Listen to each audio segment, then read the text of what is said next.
नमस्कार।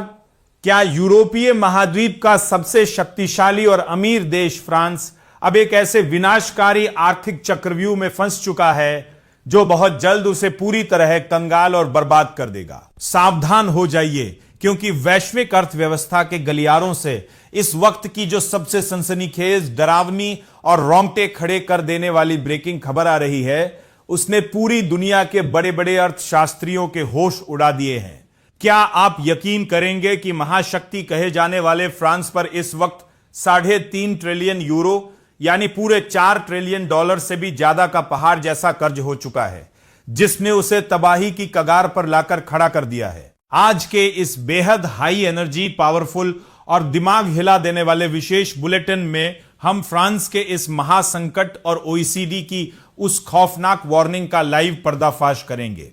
जो यह बताएगी कि कैसे एक अमीर देश घुटनों पर आ रहा है। इस वक्त की सबसे बड़ी और शॉकिंग अपडेट रॉयटर्स की लाइव रिपोर्ट से आ रही है, जहां दिग्गज अर्थशास्त्रियों ने चेतावनी दी है कि फ्रांस इस वक्त एक बेहद खतरनाक स्नोबॉल इफेक्ट के जाल में फंस चुका है, जिसका मतलब यह है कि देश की जीडीपी ग्रोथ के मुकाबले उसके सरकारी बांडों पर दिया जाने वाला ब्याज इतनी रफ्तार से बढ़ रहा है कि फ्रांस सचमुच कर्ज के बोझ तले दबकर दम तोड़ने की कगार पर आ गया है। ओईसीडी के महासचिव मैथियास कोरमैन ने पेरिस में एक ऐसा सनसनीखेज ऐलान किया है जिसमें पूरी दुनिया को हिला कर रख दिया है। उन्होंने साफ कहा है कि अगर फ्रांस ने तुरंत कदम नहीं उठाए तो साल 2050 तक उस पर सार्वजनिक कर्ज का यह जानलेवा बोझ उसकी कुल जीडीपी का पूरे 203% तक पहुंच जाएगा, जबकि साल 2029 तक सिर्फ कर्ज का ब्याज चुकाने की लागत ही करीब 100 अरब